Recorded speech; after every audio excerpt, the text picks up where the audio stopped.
Saudara, peluang Gibran Rakabuming Raka, Wali Kota Solo sebagai bakal calon wakil presiden kini ada di tangan 9 hakim Mahkamah Konstitusi. Mahkamah Konstitusi kini menguji materi syarat minimal usia baca pres dan bacawa pres menjadi 35 tahun yang diajukan oleh Partai Solidaritas Indonesia atau PSI. Gibran yang kini berusia 35 tahun mengaku hanya ingin menyelesaikan tugasnya sebagai Wali Kota Solo. Akhirnya, Dewan Perwakilan Rakyat, pembuat Undang-Undang Pemilu 2024, memberi sinyal mendukung uji materi Pasal 9 Undang-Undang Nomor 7 Tahun 2017 tentang batasan usia calon presiden dan wakil presiden yang berusia 40 tahun. Uji materi untuk mengakomodasi usia calon yang lebih muda daripada 40 tahun. Pada penjelasan DPR sebagai pembuat undang-undang di sidang uji materi di Mahkamah Konstitusi pada Rabu lalu, Habibur Rahman, Wakil Ketua Komisi 3 DPR, memberikan sejumlah pandangan soal syarat batas usia minimal menjadi capres dan cawapres. Mengutip data BPS, Habibur Rahman menyebut penduduk usia produktif punya peran besar dalam pembangunan, termasuk dengan menjadi capres dan cawapres. Ia juga menyebut batas usia calon kepala pemerintahan 35 tahun, jamak diadopsi oleh sejumlah negara di dunia. Pertanyaan besar kami sebetulnya. Untuk usia produktif, khususnya generasi yang lebih muda, dapat berperan serta dan mempersiapkan diri dalam pembangunan nasional, di antaranya untuk mencalonkan diri menjadi presiden dan wakil presiden.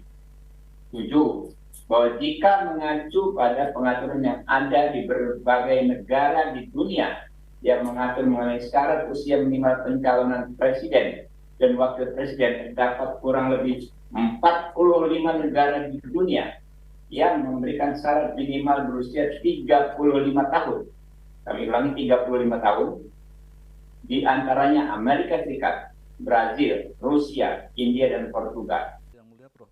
Tapi Wakil Ketua Mahkamah Konstitusi Saldi Isra mempertanyakan mengapa batas minimal capres 40 tahun didorong ke usia 35 tahun, bukannya batas usia lain yang jauh lebih muda. Pertanyaan besar kami sebetulnya, mengapa kok didorong ke 35, tidak ke 30 misalnya, atau ke 25?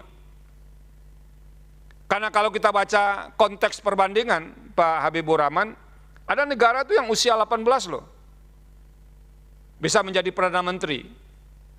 Tapi ada juga negara yang memilih 50 tahun untuk bisa menjadi kepala pemerintahan itu.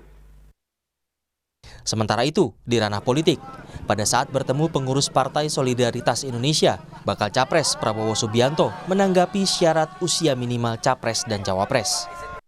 Saya kira kalau saya lihat jangan kita terlalu melihat usia lah, kita lihat tekad, idealisme, kemampuan seseorang. Kalau saya lihat ya, banyak negara itu pemimpinnya muda-muda ya sekarang, ya. Gugatan uji materi syarat minimal usia capres dan cawapres diajukan PSI pada Maret lalu. PSI menilai pasal usia capres-cawapres ini membuat anak muda potensial dan punya kepemimpinan kuat tidak bisa ikut kontestasi Pilpres.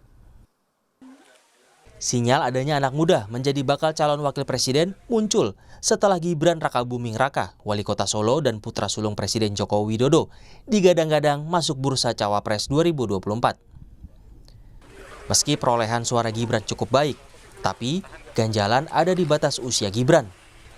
Gibran baru berusia 35 tahun pada 2023. Tapi Gibran secara diplomatis dalam program Prosi di Kompas TV menyatakan belum cukup pengalaman bila diusung menjadi bakal cawapres. Pertanyaan saya gini deh Mas, apakah menjadi calon wakil presiden itu memang jadi pertimbangan? Saya kan di Solo ini kan baru 2 tahun, masih baru banget. Masih banyak yang harus saya pelajari. Jadi ya kalau dari wali kota ke cawapres itu loncatnya terlalu tinggi lah. Saya masih harus banyak belajar dulu. Dalam konstelasi politik selama setahun terakhir, Gibran dekat dengan salah satu bakal capres, yakni Prabowo Subianto. Tak cuma menemani dalam kunjungan di Solo, Gibran juga makan malam dan mengantar Prabowo menemui relawan di Solo. Tapi jalan politik anak muda menjadi pemimpin nasional belum mulus. Karena masih ada di tangan 9 hakim Mahkamah Konstitusi. Tim Liputan, Kompas TV.